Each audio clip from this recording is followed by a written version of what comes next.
স্পষ্ট ঘোষণা হলো, নবীর দুশমনের কোন ধর্ম পরিচয় নাই, নবীর দুশমনের কোন রাজনৈতিক পরিচয় নাই, নবীর দুশমনের কোন গোত্রীয় কোন বংশীয় পরিচয় নাই।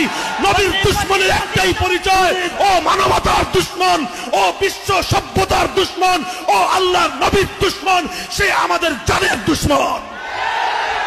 যদি এভাবে একটার পর একটা ঘটনা ঘটতে থাকে, মনে রাখবেন তাওহীদি জনতার বাঁধ, ধৈর্যের বাঁধ ভেঙে গেলে সেই বাঁধ ভাঙ্গা গণস্রোতে বঙ্গভবন, সংসদ ভবন, গণভবন সব ভেসে যাবে বঙ্গোপসাগর।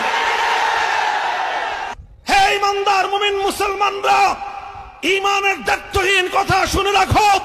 ফামা লাকুম ফিল মুনাফিকিনা ফিয়াতাইন, ফামা লাকুম ফিল মুনাফিকিনা ফিয়াতাইন, ফামা লাকুম ফিল মুনাফিকিনা ফিয়াতাইন ওয়াল্লাহু আরকাসাহুম বিমা কাসাবু।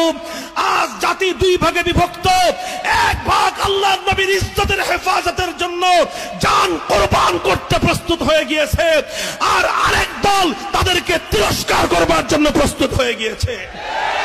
যারা মুনাফিকদের ব্যাপারে নমনীয় মনোভাব রাখে, আল্লাহর কোরআন তাদেরকে কটাক্ষপূর্ণ ভাষায় তাদের দোষারোপ করেছে এবং বলেছে কোন মুমিন কোনদিন মুনাফিকদের ব্যাপারে নম্র মনোভাব পোষণ করতে পারে না, নমনীয় মনোভাব রাখতে পারে না।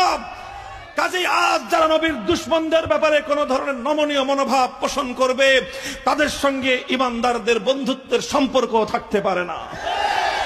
আমার নবীর দুশমন, আমার নবীর ইজ্জত সওদা করে, আমার নবীর ইজ্জত সওদা করে কোন রাজনীতি চলবে না, কোন রাজনীতি চলতেও দেওয়া হবে না ইনশাআল্লাহ।